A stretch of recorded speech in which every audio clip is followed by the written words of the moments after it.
Hi Darren, what are you up to? We are going to make a chicken korma for our tea. Sounds really good to me. Hi everybody, welcome to Big OGGIE World. Kelly is back in the kitchen today. I am. I know, I love actually working with you because it means I don't have to do much. I don't have to worry about washing up, probably. Is that right? Wrong. Okay, wrong.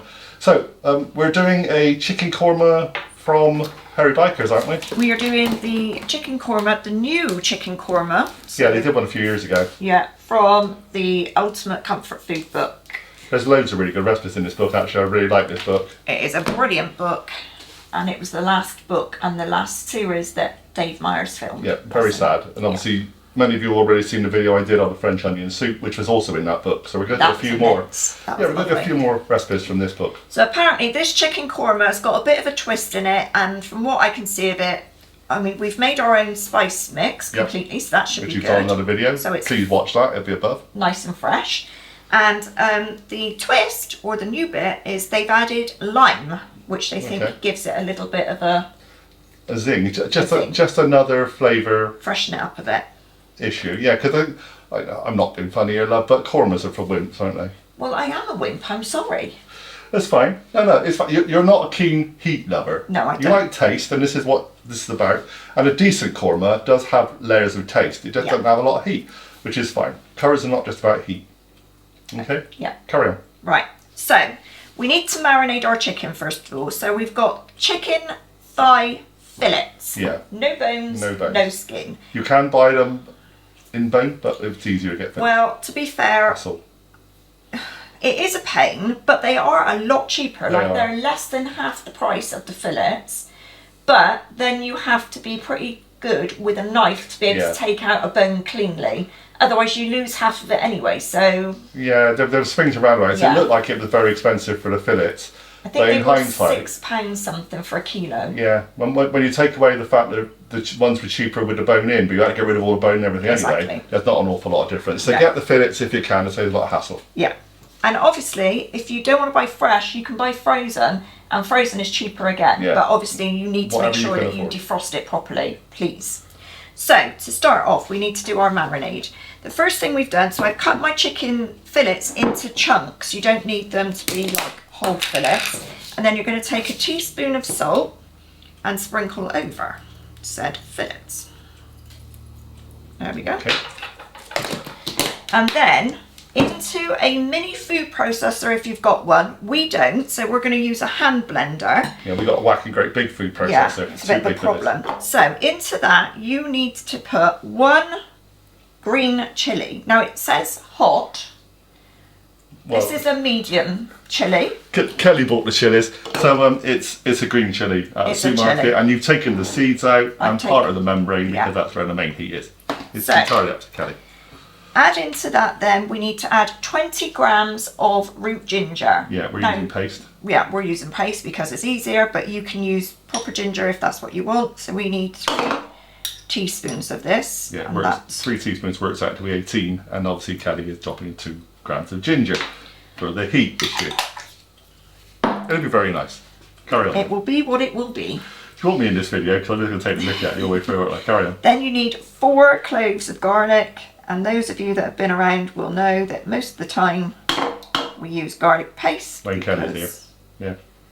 Well, just hassle, isn't it? Well, it's not hassle, it just saves waste because we just don't tend to... Well, quite often you buy a full bulb of garlic and then you use a few cloves, then you kind of forget you've got a bulb of garlic in the fridge, and then weeks later you find out you've got a dry carcass. Or a sprouted one. Or a sprouted one. If they sprout, they go bitter, so don't use it. Yeah, don't use sprouted garlic. We may do a YouTube short about that actually. Right, so there's our garlic. Chefy tip. Right, now into that you want the zest of half of a lime. Well done. And the juice of half of a lime. Alright. No, you can do that if you don't mind. I don't think there's any pips in it, John. No, I never know, do you? Right. Okay. Okay. Yep. Now, in theory, you should blitz that to a puree. Yep. But because our thing is so small, you also need to add water to it at the end. to make it into a paste. Sorry, the towel's behind you. So I'm just going to add the water to it now because you're going to add the water anyway. Yeah. And it will just make our mixing easier. So you need to add 100 mils of just water. And then blitz it so that it's completely smooth.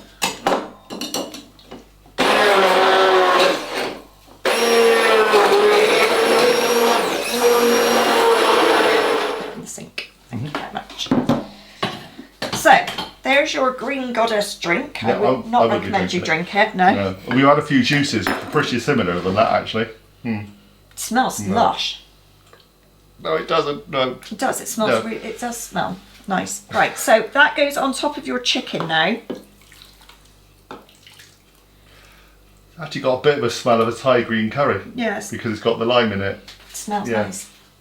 Which we have lemongrass. We are going to now cover that with non-cling film. Okay. Yeah. Why can't we get cling film that actually clings nowadays? I don't know. And we're going to fridge it for at least an hour. Obviously, the longer you leave it, the better. If you want to do it overnight, you can do. But we intend to eat this tonight. But we are going to eat this tonight, so we'll leave it in the fridge for an hour or two. Okay. And that is it. We'll see you in a bit. Yep, that's your marinade done. Okay, so we're back. The chicken has been marinated, has it not, my darling? It has, yeah, there we go. Can't do all, you know, camera and... I know. So let's Can't get be that dealing. cling film off. Yep. It's nice and green. Green, yeah. The sauce, not the chicken, but Yeah. I guess that was it. Yeah. So, next steps, we're going to start to make the actual curry. That's pungent. Yeah, it is pungent. So, to start off with, you need a tablespoon of ghee. Or, if you haven't got ghee, you can use coconut oil. Yeah, we've got both actually in the house. We have got both in the house. But it's basically because ghee and coconut oil have got a higher smoking point. Yeah. You can buy ghee in most supermarkets nowadays, or any of the Indian or ethnic shops, I guess. Yeah, and it lasts almost forever, I would think. Absolutely. And it usually comes, you can get it in a jar, which Yeah. is what we got, or if you use a lot of it, you can get it in a big tin. So, right. So we need to melt our ghee, and once that's melted, we are going to add in our mustard seeds. Yeah, all the we're not going to tell you all the amounts as we go, because quite frankly that takes a lot of memory. But they're all listed on the ingredients below, so you'll see all the details. So we're going to put mustard seeds into this, and just going to fry them off until they pop. Yeah, apparently they will start popping when they are ready. There you go. Let's just get this ghee going a minute. Right, in go mustard seeds. Okay. Yep, yeah. Okay, so they're starting to pop. You Yep. can just hear them. You can now. You just say where's the popping, and they are actually like crackling and pop. Yeah, there we go. Yep. So now we're going to add in our onion. It's a large onion, just sliced. It doesn't need to be fancy or thin or anything else. Just saying, you go to a takeaway, Indian takeaway, or Indian restaurant, you're not going to see tiny little finey dice everything. They're just No. wholesome food, isn't it? As I said earlier when I was making up the actual spice mix, one of the things about living where we do is that there is a distinct lack of takeaways. We've got one Chinese. We've got a Chinese, which is very good, Yep, and very we good. enjoy the Chinese. Yep. And we've got a fish and chip shop, Which is very expensive. very expensive, and only open 3 days a week. When it feels like it, yeah. But other than that, Indian? there is no Indian. No. I think the nearest Indian is probably Penzance. Penzance, yeah. Okay, so our onions are now going nicely golden, not coloured, just a little bit golden, and we are going to add our KORMA spice mix that we made earlier. So John will again put that link on the screen for you so that you can see how to make that. Obviously, if you don't want to make your own and you just want to use a shop bought one, then you can, but this will be much nicer. So in goes our spices from this morning. Give that a good stir around. Let's get a little bit of heat going on those. Everything goes that lovely golden sort of turmeric-y colour. Just going to leave it for a minute to let the spice warm up and start releasing some of its oils. And then we are going to add in our chicken, which has been marinating. So in it goes. So we're going to add what's left of the marinade as well. But first of all, I just want to get the chicken a little bit seared before I add a lot of liquid. So there's quite a lot of chicken in the pan.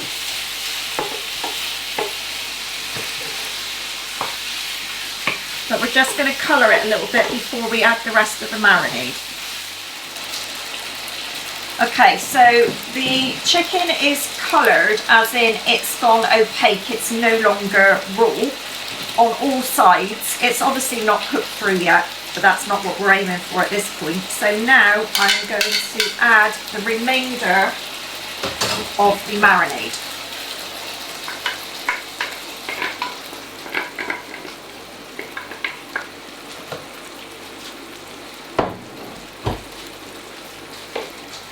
That a good mix in, because that is going to be full of flavour. If you remember there, that was where our chilli and things went in this morning.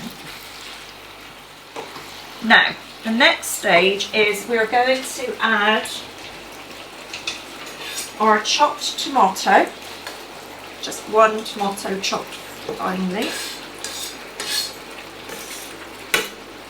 Then into that goes our soft brown sugar,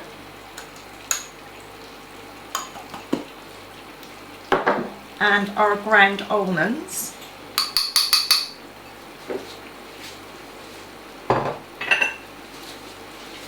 Give that a good mix round, and this is going to come up now like a paste because obviously the almonds are going to soak up some of the liquid. Take your time with it, mix it. Don't rush. Right, now we're going to add a little bit of salt. I'm not going to put more pepper in because obviously there's pepper in the spice mix.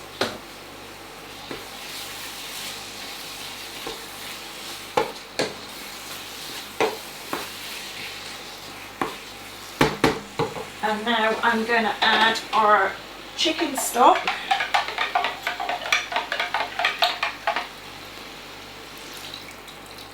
And that goes. And last of all, for now, a couple of bay leaves. I'm going to give that a stir around so that everything's nicely mixed.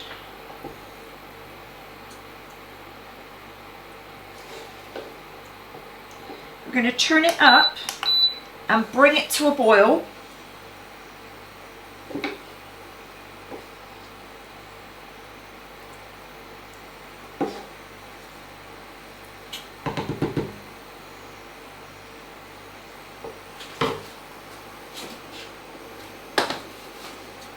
And once I've reached a boil here, I'm going to transfer my pan onto the main hob because then we're going to cook it for 25 minutes.